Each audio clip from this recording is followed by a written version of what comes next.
Ei, tá cansada de ir no nutricionista e não conseguir emagrecer? E se eu te falar que é possível emagrecer sem deixar de comer o que gosta e perder de 5 a 10 quilos nas próximas semanas? Com o programa Receitas para Secar, isso é possível. Para saber mais, clique no primeiro link da descrição.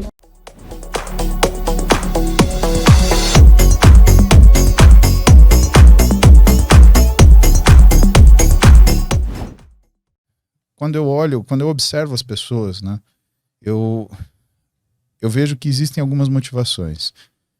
Quando uma pessoa se vê sozinha numa situação difícil, qual que é a primeira coisa que ela procura? É abrigo. A segunda coisa que ela procura é conforto, que muitas vezes é o alimento. Terceira coisa que ela procura, companhia. Sabe qual a quarta coisa que a pessoa procura, Arthur? Problema. É assim, né? E essa visão positivista, na realidade, é uma visão de quem, sendo muito sincero, já resolveu tanto problema que eu quero solucionar o problema, antes de preferência que ele apareça. Né? Então, eu acredito que isso seja uma defesa. Eu já tive depressão, né? Foi durante a residência. E assim, por mais que eu tivesse com depressão, cara, eu tinha que funcionar. Eu dava 3, 4 plantões por semana, dependendo da semana. Então tinha semana que eu dava plantão segunda, terça, quinta, sábado. Tinha semana que eu dava plantão domingo, terça, quinta, sábado. Então eu tinha que funcionar, eu não tinha escapatória. Aí a gente descobre, né, que o impulso da gente viver, às vezes ele é mais forte do que o problema que a gente está passando.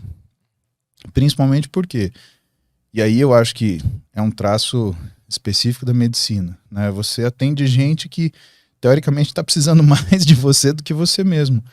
E de uma forma muito simplista, às vezes, talvez isso até seja uma forma de terapia, que você sai de dentro de você, por quê? Porque você tem que resolver o problema daquela pessoa. Porque ser médico é isso. Ser médico não é sobre o médico, é sobre o paciente, né? Tanto fazendo uma parte aqui, né? Outro dia eu estava vendo, junto com meu pai, um programa, e ele falando das pessoas que tinham acessado a medicina, que a medicina tinha mudado a vida delas, e que o repórter ali estava falando que o estudo da medicina, né, ele é importante porque ele muda o que é a história natural das pessoas que fazem medicina. E meu pai olhou isso, achou simpático e falou: o que você achou? Eu falei assim: eu achei isso completamente errado. Meu pai se surpreendeu, né? Ele falou: mas como assim? Você está falando para essas pessoas? Eu falei: pai, a medicina, o problema não é o médico, é o paciente. Se o cara foi fazer medicina para ele melhorar de vida, ele tem que procurar outra coisa, ele tem que mexer na bolsa. Por quê? Porque quando apertar o quiabo para ele, ele larga o paciente e vai cuidar dele. O médico é exatamente o contrário. É quando aperta o negócio, ele tá lá do lado do paciente.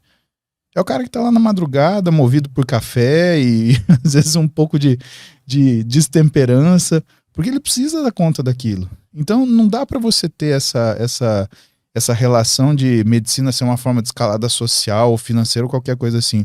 Ou você é médico porque você tem empatia com as pessoas, ou então você não é médico, você é só mais um empregado. A única diferença é que você tem um diploma de medicina. Mas de onde que vem em ti essa vontade de se deixar de lado para cuidar de pessoas? Não é uma vontade, Arthur. É um impulso, né? Uma empatia. Um chamado? Eu olho... Não, nada disso. Nada disso. A profissão, né? Aquilo que as pessoas romantizam a medicina e falam que é um chamado, que é um sacerdócio, não é nada disso. A medicina é uma profissão, tá? Só que é uma profissão muito curiosa, onde eu percebo que as pessoas que se destacam são as pessoas que têm empatia. Aliás, parabéns a todos os psicólogos hoje. Hoje é dia do psicólogo, né? E aliás, hoje é dia do psicólogo porque foi o dia onde a psicologia foi regulamentada. Né? Boa. Dia 27 de agosto de 1964. Parabéns pro Wesley que... Parabéns pro Wesley. Wesley, não sei se você tá vendo isso, mas beijo pra você, meu querido. Tô com ele. Agora, a medicina, então, ela é a profissão onde a empatia é um traço de todas as pessoas que fazem sucesso na profissão. Por quê? Porque são as pessoas que realmente se movem com aquilo que é o sofrimento do paciente. Aquilo dói na gente, Arthur. E dói em você de duas formas. Uma, de você observar. E dois, de você não conseguir reagir na velocidade que você gostaria. Isso é o que move a gente, né? E isso é interessante. Mas como é que isso desperta num ser humano? Como é que tu entendeu isso? Eu acho que isso acontece para cada pessoa de uma forma diferente, né? No meu caso, eu acho que foi por conta de quando eu era criança, teve uma pessoa na minha família que teve uma condição de saúde muito grave e eu acho que aquilo me sensibilizou, né? E apareceu a vontade de ser médico, né? Médico ou mecânico? Eu gostava de mecânica. Eu virei mecânico de gente, né? Ortopedia é mais ou menos isso. Você parafusa as pessoas, né? A medicina esportiva é uma coisa mais bonita, mais clínica, mais raciocínio, assim. Mas, cara, é muito legal parafusar a gente, viu, cara? Vou te falar que... Literalmente é divertido. Você parafusa e, assim, é meio que a gente chama síndrome de Jesus, né? Você passa uma haste no caboclo e fala, levanta e anda, meu filho. O cara levanta e anda. Por quê? Porque tem que andar. Vai fazer fisioterapia, você tem que andar, né? Agora, eu vejo que hoje, principalmente, né? Das pessoas que nós admiramos e que nós temos carinho por elas, genuíno carinho, né? É porque elas têm essa capacidade dessa empatia, desse acolhimento, né? A única coisa que a medicina, por ser uma área, por uma profissão da saúde, ela transforma isso na tua profissão, né? Que é o que difere médico de diplomado em medicina. Você tem um formado em medicina, você tem um médico, né? Você tem as duas coisas, né? São completamente diferentes. E a gente sabe reconhecer quem é assim. E ao nosso redor, você tem pessoas que também têm empatia e constroem a vida delas de uma forma a distribuir isso e fazer com que as pessoas se sintam acolhidas, talvez não fisicamente, mas por algumas palavras, por algumas divisões daquilo que é raciocínio sobre a realidade que a cerca e que traz conforto, simplesmente assim. Ter contato com esse lado da vida, assim, de ver tanta gente e sei lá, em momentos ruins, com doenças, com problemas, isso não te faz se tornar mais cético e pessimista? De jeito nenhum, pelo contrário. Eu lido com a vitória. Eu não lido... Cara, a gente é programado para morrer. A verdade é essa. E as pessoas, elas esquecem que elas são finitas. E eu vejo muitas pessoas que vivem a vida delas como se elas fossem infinitas. Como se elas fossem amortais, né? Que me ensinaram esse conceito recentemente, né? O imortal é o que não morre de jeito nenhum. Se eu jogar uma carreta em cima dele, ele não morre. O amortal é aquele que, se tudo estiver bem, ele continua vivo, né? Que é o que eu acho que o ser humano vai acabar atingindo nos próximos 500, 700 anos, provavelmente. Mas isso é uma história que depois a gente conversa se você quiser. Agora, nessas dadas condições, né, a minha profissão é a chance de lutar. E, cara, chance de lutar é esperança. E a vida é esperança. Não... Cara, por que você levanta da cama todo dia? Você tem esperança que vai ser um dia melhor. Por que você não aceita uma provocação?